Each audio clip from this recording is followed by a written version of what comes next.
Día 12. Hoy día nuevamente no hay mucho que aprender, así que voy a explicar el resto de la rutina que hice el otro día, la de front level y back level, dado que la idea es hacer un día uno y un día otro.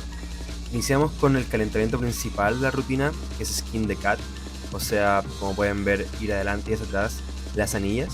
Un ejercicio que realmente me encanta, es un calentamiento perfecto a mi gusto. Ahora, aún en calentamiento, hacemos front level por 15 segundos y back level por 15 segundos. Ahora ya entrando en lo que es la rutina en sí, tenemos que hacer back level 3 a 4 veces durante 8 a 12 segundos con un descanso de 3 minutos entre cada serie. Esto puede sonar como que es mucho, pero les aseguro que es necesario descansar esa cantidad entre cada ejercicio. Y eso se repite durante todo el resto de la rutina. En la segunda parte de la rutina pasamos a una especie de pull durante un back level. Como pueden ver, subo, bajo a la mitad y luego vuelvo a subir, para así estar en constante estrés durante la serie.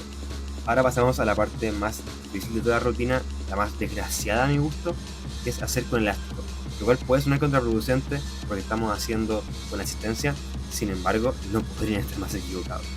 Porque sí, la idea es simple, tenemos que hacer lo mismo que estamos haciendo al comienzo de la rutina, pero ahora con un elástico en nuestra cadera no nos apoya. Pero hay dos diferencias a esta parte de la rutina que lo hacen exponencialmente más difícil. La primera es que tienes que hacer un mínimo de 30 y un máximo de un minuto. Si alguna vez han hecho planchas, se pueden imaginar lo terrible que es que el tiempo pase tan lento, no saben nada, esto es 1000 veces más lento.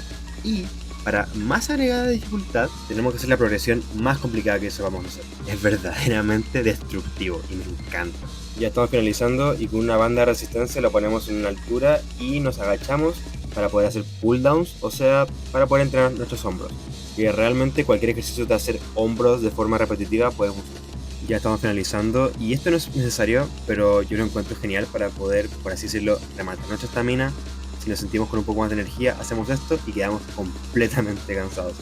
Que es lo que dije la vez anterior sobre las Dragon Flags. A mi gusto, el ejercicio individual de abdominales más efectivo de todos.